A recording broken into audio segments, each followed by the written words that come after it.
Montalbano, Gomorra, Suburra.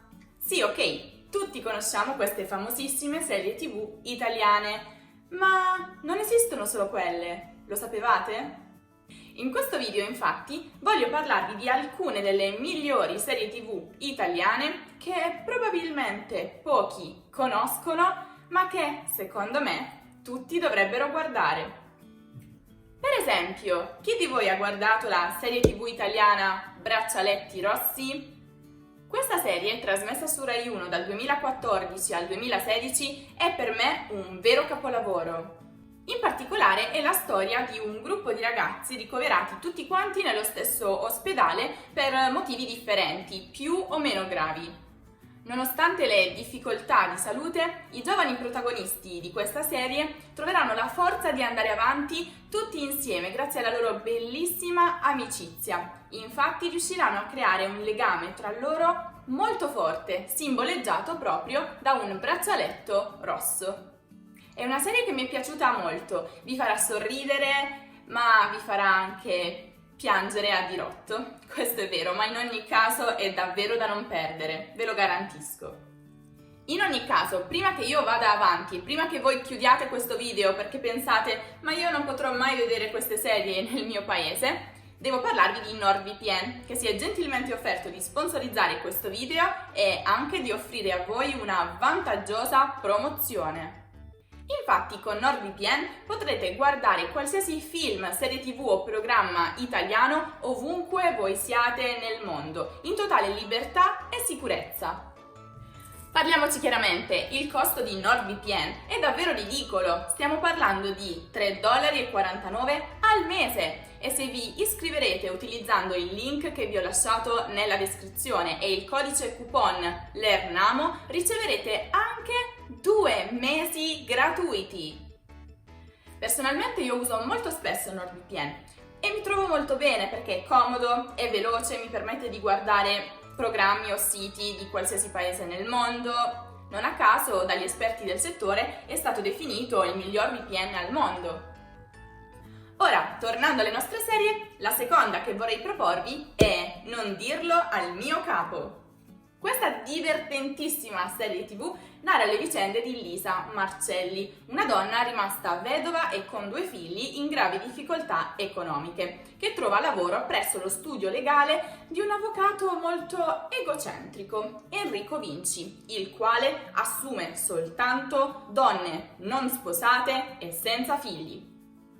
Per questo, per mantenere il suo lavoro, Lisa dovrà nascondere di avere 2 figli, cosa non sempre facile.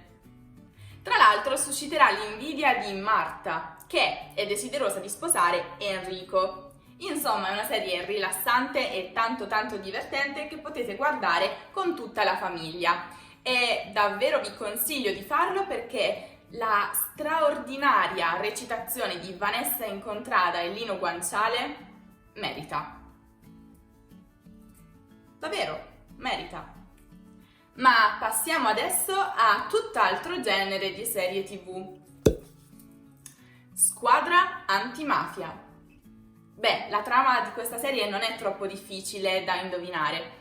Infatti i protagonisti sono Claudia Mares e Domenico Calcaterra, a capo della squadra antimafia di Palermo, e Rosy Abate, che è invece una criminale legata proprio ad un clan della criminalità organizzata siciliana.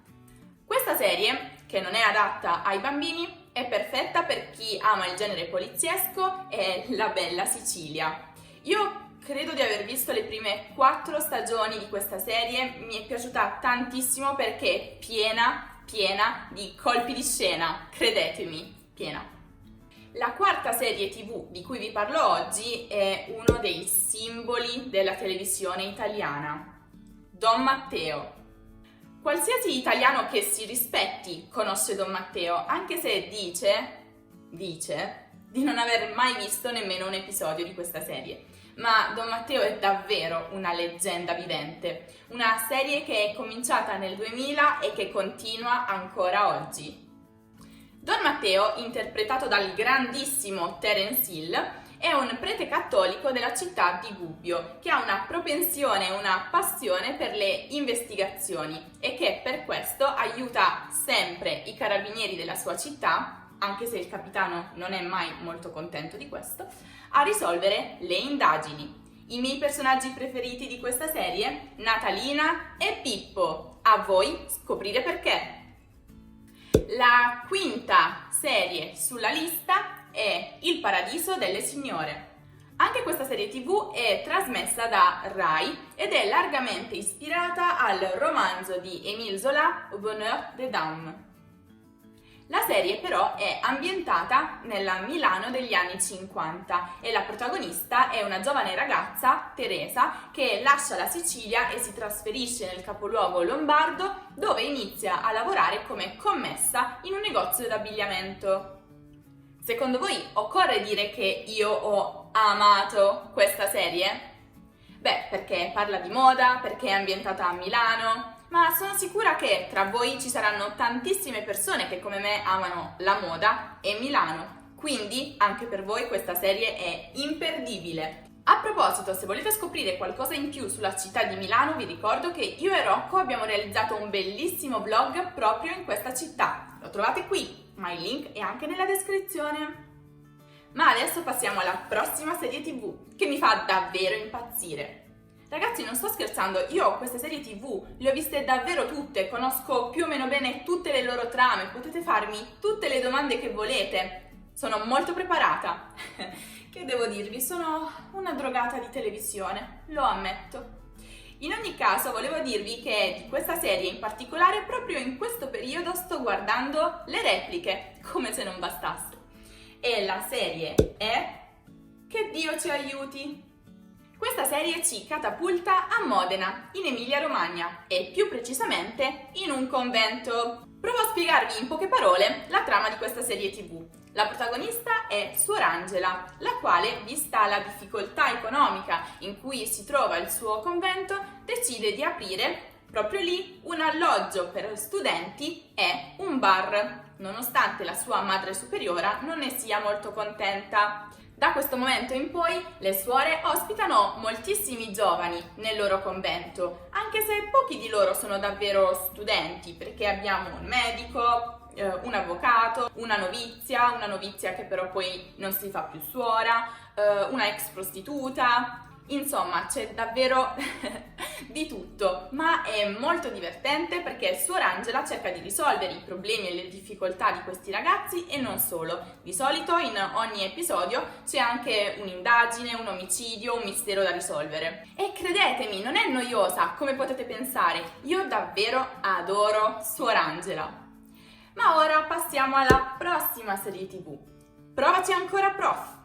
La protagonista di questa serie è, indovinate un po', una professoressa, più precisamente Camilla Baudino, la quale insegna in una scuola superiore, ma anche lei si ritrova spesso coinvolta in indagini poliziesche. È una serie leggera, divertente, frizzante, anche se c'è un po' di trama poliziesca, non è per niente violenta, quindi è davvero perfetta per tutta la famiglia e anche perfetta per te, sì proprio per te, per migliorare il tuo italiano. Un'altra serie TV che ha davvero spopolato per moltissimi anni e di cui ovviamente ho guardato tutte le 8 stagioni, credo fossero 8, è L'onore e il rispetto. Anche questa serie, come Squadra Antimafia, è ambientata in Sicilia e riguarda le vicende della criminalità organizzata, ma a differenza di Squadra Antimafia è ambientata nella Sicilia degli anni 50-60.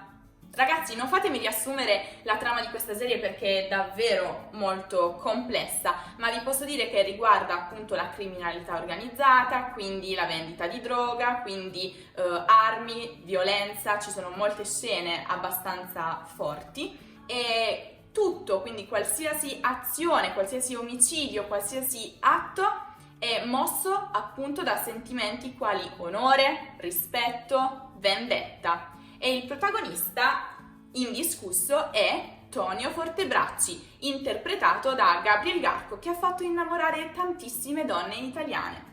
Anche lui dopo tante vicissitudini riesce a trovare il lieto fine, ma credetemi, dovrà sudare moltissimo. È una serie molto forte che non consiglio ai bambini, ma a tutti coloro i quali amano gli anni 50 e questo genere di film e serie TV. Invece, se a voi non piace la Sicilia, se preferite la capitale italiana o comunque se preferite qualcosa di più leggero e divertente, allora ho quello che fa per voi, e cioè i Cesaroni.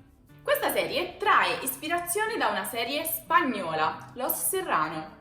La serie è ambientata a Roma, dove il protagonista, Giulio, il cui cognome è, indovinate un po', Cesaroni, ha un bar nel quartiere Garbatella e lui è protagonista insieme a Lucia, che è una sua ex fidanzata, e i due si ritrovano dopo 20 anni e riscoprono il loro amore, nonostante le loro rispettive vite, i loro figli, eccetera. Tra 1000 ostacoli causati spesso dall'ex marito di Lucia, i due riusciranno finalmente a sposarsi e ad andare a vivere insieme, cosa però non facile considerando che lui ha 3 figli e lei ha 2 figlie e anche loro dovranno imparare a convivere. Potete immaginare le difficoltà. Anche questa serie l'ho vista tutta, so benissimo davvero tutti gli episodi, ho guardato anche le repliche più volte, conosco ancora la sigla a memoria, ma ve la risparmio perché voi sapete quanto io sia stonata. E passiamo invece all'ultima serie TV italiana per oggi, che è anche questa, insieme a Don Matteo, davvero un must della televisione e della cultura italiana, e tra l'altro l'attore protagonista è anche dalla mia regione, dalla Puglia, Lino Banfi, e la serie è Un medico in famiglia. Forse voi non mi crederete, ma questa serie è cominciata nel 1998, io avevo solo 2 anni, ed è finita qualche anno fa, nel 2016, se non erro. Perché questa serie ha avuto così tanto successo? Beh, il motivo è semplice, perché è divertente, leggera, ma allo stesso tempo coinvolgente, appassionante, perfetta per tutta la famiglia, perché racconta proprio le vicende di un'intera famiglia, la famiglia Martini, una famiglia tipica ma non troppo tipica italiana. È davvero imperdibile perché, come tutte le famiglie, ha le sue gioie, i suoi dolori, i suoi momenti di difficoltà. Una piccola peculiarità però è che in questa famiglia c'è sempre almeno un medico, ma di solito sono sempre di più. Insomma, davvero un must watch della televisione italiana, ve lo garantisco. Adesso non vi resta che farmi sapere nei commenti quali serie TV italiane avete visto, state vedendo o vedrete. Se poi le serie TV non fanno al caso vostro, non vi preoccupate, ho realizzato anche un video che trovate qui, ma il link è anche nella descrizione, sui libri migliori, secondo me, tra i libri italiani moderni e contemporanei, che vi suggerisco di leggere. Dategli un'occhiata, magari c'è qualcuno che non conoscete e che volete cominciare.